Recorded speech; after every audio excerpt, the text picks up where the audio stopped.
नाम श्रीमती पुष्पा वसूनिया है और मैं ये कहना चाहती हूँ कि सिर्फ एक लड़की के आरोप लगाने से हमारे बापूजी को बंद करके रखा है। जो इतनी सारी बहनें, साधक भाई बहन जो भी है, इतनी सारी महिलाएं आज उनके लिए रिहाई के लिए उनकी जो पीड़ा है, यातना है, सुना रही है, तो उनकी क्यों नहीं सुन रहे हैं, उनकी पीड़ा को क्यों नहीं समझ रहे हैं। और मैं ये कहना चाह रही हूँ कि झाबुआ ज़िले के अगर हमारे बापूजी को ससम्मान रिहा नहीं किया जाता है तो हमारे जितने भी वोट हैं वो हम किसी पार्टी को नहीं देंगे। वोटा में हमारे वोट आने वाले लोकसभा चुनाव में हम वोटा को ही मत देंगे, हम किसी पार्टी को नहीं चुनेंगे। सुन ही नहीं रहे हैं, हमारी बात को सुन नहीं रहे हैं, तो फिर हम उनको क्यों वोट देंगे। हमारे वोट 10 से 15 हज़ार साधक हैं हमारे झाबुआ जिला में, सभी वोट जाएंगे वोटा में हमारे। तो लोकसभा में आप विरोध करोगे? बिल्कुल करेंगे, क्योंकि जो पार्टी अभी बैठी हुई है वो हिंदू के हित में बैठी हुई है। मतलब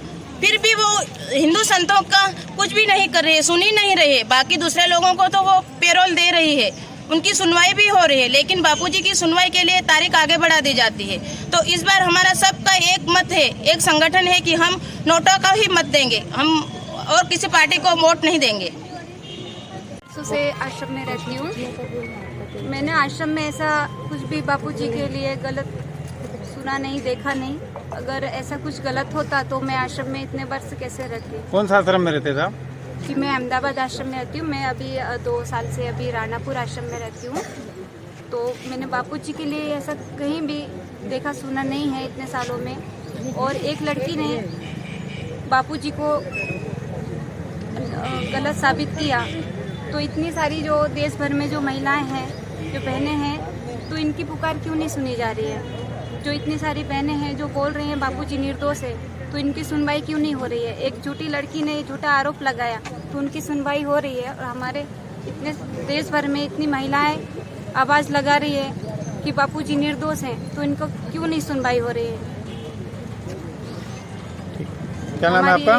मेरा नाम संध्या है। मैं पिछले 20 वर्षों से बापूजी से जुड़ी हुई हूँ।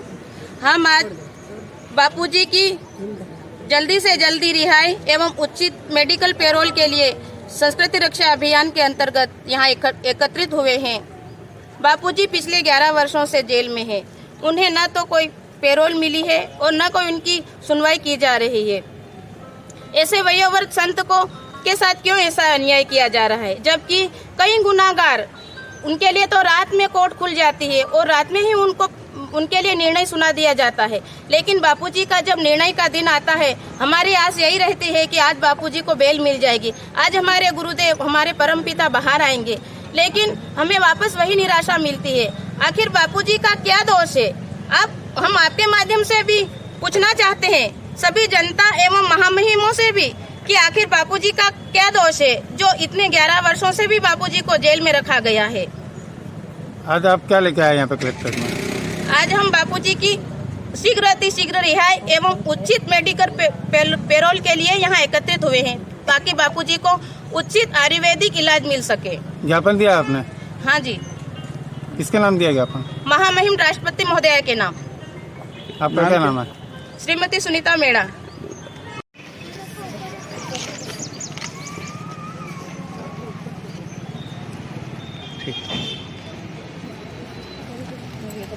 एक भी बार उन्हें कोई बेल या पेरोल नहीं मिली। बापूजी पहले से ही टाइमेजिज्म न्यूरालिज्म से पीड़ित है। जेल में जाने के बाद उन्हें diabetes, hypothyroid, high blood pressure, उन्हें सदैव भारतीय सनातन संस्कृति के लिए अनेक सेवाएं की है। जय महिम राष्ट्रपति महोदया, भारत सरकार, नई दिल्ली। विषय 8 मार्च विश्व महिला दिवस के निमित्त 86 वर्षीय वयोवृद्ध संत श्री आशाराम जी बापू के गंभीर स्वास्थ्य के चलते उन्हें अनुकूल और उत्तम उपचार त्वरित उपलब्ध कराने एवं उनकी शीघ्र रिहाई हेतु निवेदन। महोदय, जय हिंद, वंदे मातरम। हमारी भारतीय संस्कृति की महानता को पूरे विश्व के मनीषियों ने स्वीकार किया है और इस संस्कृति के आधार स्तंभ तथा धर्म के परिवाहक है ब्रह्मज्ञानी संत महापुरुष 86 वर्षीय निर्दोष संत श्री आशाराम जी बापू लगभग 11 वर्षों से एक झूठे और बनावटी केस में राजस्थान की जोधपुर सेंट्रल जेल में है। 13 जनवरी 2024 की शाम को बापूजी को सीने में भयंकर पीड़ा के कारण जोधपुर एम्स में भर्ती कराया गया था। एम्स में हुई एंजियोग्राफी रिपोर्ट के अनुसार उनके हृदय में 3 गंभीर 99, 90 और 17 ब्लॉकेज है। बापूजी को लगातार रक्तस्राव हो रहा था, जो अभी भी जारी है, जिसकी वजह से उन्हें हीमोग्लोबिन का स्तर लगातार गिरता जा रहा था। जांच हेतु पहले सोनोग्राफी और एंडोस्कोपी हुई, जिसमें रक्तस्राव का कारण पता नहीं लग पाया। उसके बाद कैप्सुलर एंडोस्कोपी की गई, जिसकी रिपोर्ट के अनुसार छोटे आंत में अल्सर है, जो तीव्र रक्तस्राव का कारण है। लगातार रक्तस्राव के कारण 13 जनवरी से 26 जनवरी के बीच 7 बोतल खून चढ़ चुका है, लेकिन फिर भी हीमोग्लोबिन का स्तर अभी तक सामान्य नहीं हुआ है। शरीर का वजन भी बहुत तेजी से घट रहा है। दिनांक 6/2/2024 तक बापूजी जोधपुर एम्स के CCU कार्डिक केयर यूनिट में थे। बापूजी की गंभीर शारीरिक स्थिति को देखते हुए हाल ही में पैरोल की अर्जी लगाई गई थी, जिससे उनके रोग की भयानकता को अनदेखा करते रद्द कर दिया गया। 21/2/24 की रात को बापूजी को दोबारा हृदयघात का दौरा पड़ा, जिसके कारण उन्हें वापस जोधपुर एम्स में भर्ती करना पड़ा। 22/2/2024 की रिपोर्ट में HS ट्रोपोनिन की मात्रा 163.81 ml पाई गई। संकेत दे रहे हैं उन्हें तुरंत अधिक बेहतर और तनाव मुक्त अनुकूल चिकित्सा की जरूरत है। पूज्य संत श्री आशाराम जी बापू जी पर लगाए गए झूठे केसों में जुड़े सच्चे और महत्वपूर्ण तथ्य। जोधपुर और अहमदाबाद दोनों ही केस में 86 वर्षीय संत श्री आशाराम जी बापू को आजीवन कठोर कारावास की सजा सुनाई गई। कई प्रसिद्ध न्यायविदों एवं अनेक संतों ने इन निर्णयों को भारतीय न्याय व्यवस्था की ऐतिहासिक भूल कहा है। निम्नलिखित तथ्यों से यह प्रमाणित होता है कि बापूजी को इन केसों में एक सुनियोजित षड्यंत्र के तहत फंसाया गया है। जोधपुर केस से जुड़े तथ्य। जोधपुर केस में तथाकथित घटना का आरोप लगाने वाली लड़की उत्तर प्रदेश के शाहजहांपुर की रहने वाली है, जो मध्य प्रदेश के संत श्री आशाराम जी गुरुकुल छिंदवाड़ा में पढ़ती थी, लेकिन कथित घटना राजस्थान के जोधपुर के मनाई कुटिया की बताई है, जो और घटना की FIR दर्ज होती है दिल्ली के कमला नगर पुलिस स्टेशन में, और वो भी घटना के 5 दिन बाद रात को 12 बजे लोक न्यायिक अस्पताल दिल्ली की डॉक्टर शैलजा वर्मा एवं डॉक्टर राजेंद्र कुमार ने बापूजी पर आरोप लगाने वाली लड़की की मेडिकल जांच की थी।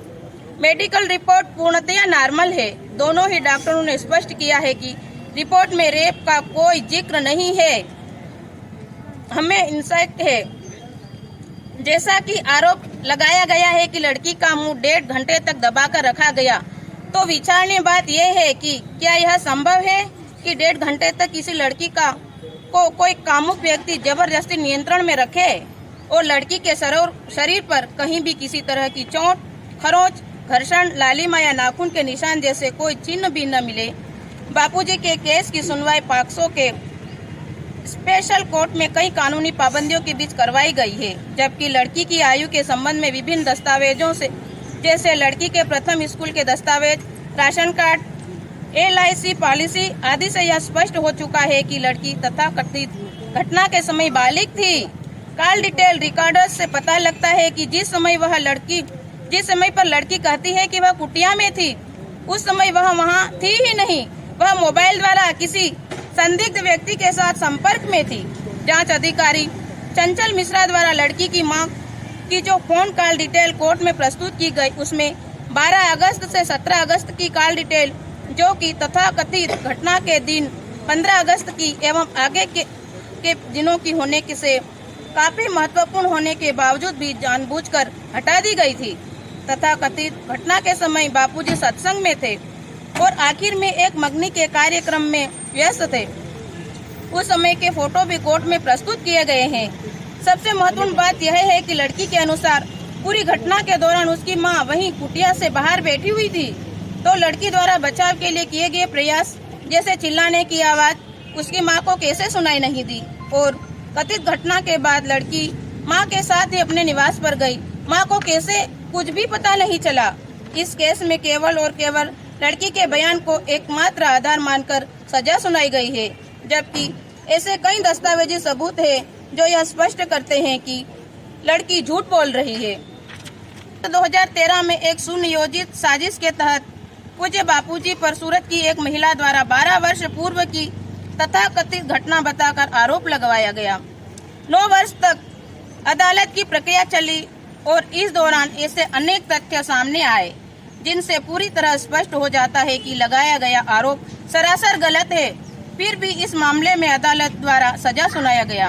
केस का पूरा निर्णय पढ़ा जाए तो उससे पता चलता है कि इतने सालों के बाद शिकायत की गई उस देरी को संज्ञान में न लेते हुए महिला का जो बयान है उसे सही मानकर सजा दी गई।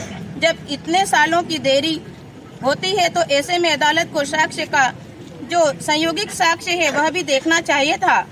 देरी से शिकायत दर्ज करने के लिए जो कारण शिकायतकर्ता ने बताए हैं वे भी मानने योग्य नहीं है। तथा कथित घटना के दिन के बारे में आरोपकर्त्री के अलग अलग बयानों में भी बहुत विरोधाभास है। इससे यह पता चलता है कि पूरा आरोप काल्पनिक है। महिला ने 2001 में उसने साथ तथाकथित दुष्कर्म होने की बात बताई है।